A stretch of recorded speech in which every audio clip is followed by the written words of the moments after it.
వచ్చినా, టీవీల్లో వచ్చినా, స్టోరీలు వచ్చినా అవన్నీ వాచ్ చేస్తున్నాం. మాలో చర్చ వచ్చినా కూడా హిస్టారికల్గా కొంత రీసెర్చ్ చేస్తే కూడా ఇది కరెక్ట్ అనిపించే విధంగా ఉంది. అందుకని ఈరోజు పేరు పెట్టాం. పౌరాణికంగా చూస్తే ఇంద్రుడు పరిపాలించిన నగరం అమరావతి.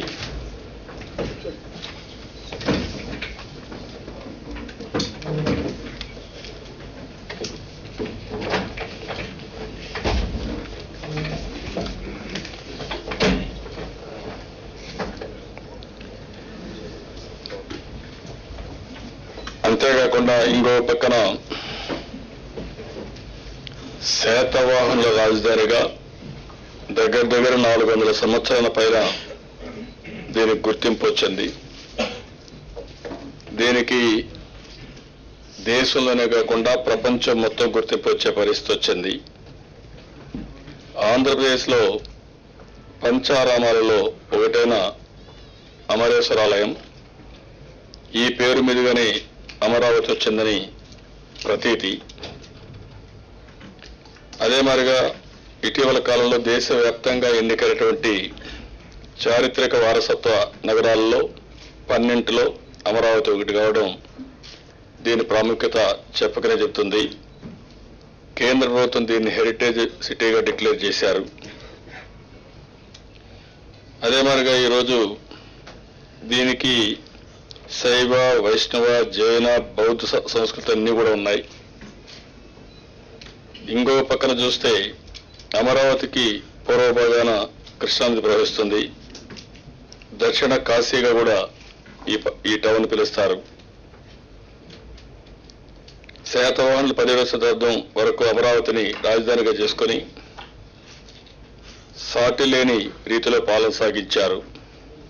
అప్పుడే దీనికి ధాన్య కటకం అనే పేరు కూడా వచ్చింది. శాతవాహనుల ప్రసిద్ధుడైనటువంటి గౌతమిపుత్ర శాతకర్ణి అయితే క్రీస్తు యొక్క 1వ శతాబ్దంలో ధాన్య కటకానికి ఆయన ఇచ్చిన పరిపాలన వల్ల చాలా మంచి పేరు వచ్చింది. 18వ దశాబ్దంలో కూడా రాజా వాసిరెడ్డి వెంకటాద్రి నాయుడు అమరావతిని రాజధానిగా చేసుకొని పరిపాలించాడు. One of the best administration ఇచ్చాడు. ఆయన అడ్మినిస్ట్రేషన్ ఇప్పుడు కూడా ఆ పరిపాలన అందరూ పొగిడే పరిస్థితిలో ఉన్నారు.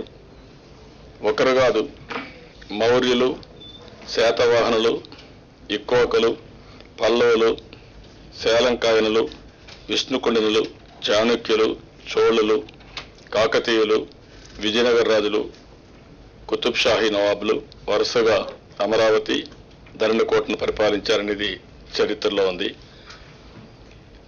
ఇదే కాకుండా బౌద్ధ మతానికి కూడా ఇక్కడ చాలా ప్రతీతి ఉంది. బుద్ధుని ధాతువుల అమరావతిలో లభించడంతో బౌద్ధులకు కూడా ఈ పట్టణం ఎంతో పరమ పవిత్రమైనదిగా భావిస్తారు. క్రీస్తు పూర్వం బౌద్ధ భిక్షువు మహాదేవ భిక్షువు బుద్ధుని ధాతువులను అమరావతిలో నిర్లిప్తం చేసి మహాచైత్య నిర్మాణం చేశారు. చైనా యాత్రికుడైతే బౌద్ధ భిక్షువు అయితే హుయాన్సాంగ్ క్రీస్తు 640లోనే అమరావతి సందర్శించారు. అదే మాదిరిగా 1958లో పురావస్తు శాఖ తవ్వకాల్లో కూడా గౌతమ బుద్ధుని ధాతువులను గుర్తించారు. దలైలామా అమరావతిలో కాలచక్ర మహాసభలు నిర్వహించారు. ఆధునిక కాలంలో ప్రపంచ దృష్టికి ఆకర్షించేది తీసుకొచ్చారు. అశోక చక్రవర్తి కూడా అమరావతిని విజిట్ చేశారని, బౌద్ధ విశ్వవిద్యాలయానికి కేంద్రంగా అమరావతి ఉన్నట్లు హిస్టరీ చెబుతుంది. ఈ ప్రాంతంలోని ఆచార్య నాగార్జున కులపతిగా వ్యవహరించినట్లు, అందుకే ఇప్పుడు విశ్వవిద్యాలయం కూడా నాగార్జున యూనివర్సిటీ పేరు పెట్టినట్టు మనకు కొన్ని అప్పుడుండే పేరే మళ్ళా తీసుకొచ్చి పెట్టడం జరిగింది. అదే మాదిరిగా ఈరోజు మీరు చూస్తే అమరావతిలో కృష్ణానది నుండి అమరేశ్వర స్వామి ఆలయం దక్షిణ కాశీగా పేరు వచ్చి శైవ భక్తులు ఎక్కువగా వస్తూ ఉంటారు. బౌద్ధులు కూడా ప్రపంచం మొత్తం వస్తారు. ఇవన్నీ చూసిన తర్వాత ఇది హిస్టారికల్ గా, రెండోది ఒక చరిత్రలో మంచి ఒక పరిపాలనలో కానీ చరిత్రలో ఒక ఉన్నటువంటి నగరంతో మళ్ళా అసోసియేట్ అయితే బాగుంటుంది ఒకటి. రెండోది ఆంధ్రప్రదేశ్ అమరావతి, అది కూడా కృష్ణానది ఒడ్డున.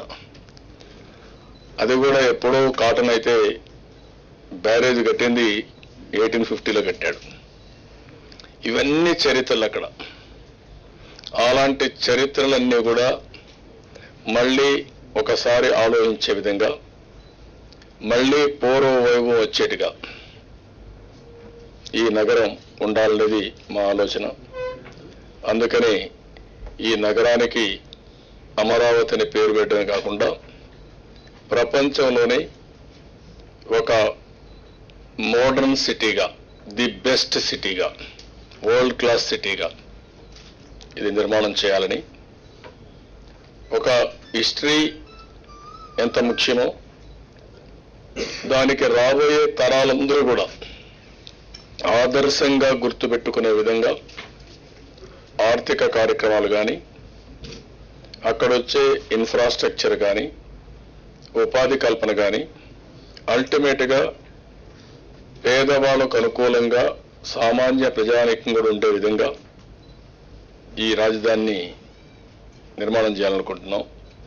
అందుకే నేను చాలాసార్లు చెప్పింది ప్రజా రాజధానిగా దీన్ని చెప్పడం జరిగింది. ఆ రాజధాని యొక్క తీర్మానం కూడా మీకు ఇస్తాం. దీన్ని రాష్ట్ర రాజధాని పేరు అమరావతి నిర్ణయిస్తూ రాష్ట్ర మంత్రిమండలి తీర్మానం ఇది.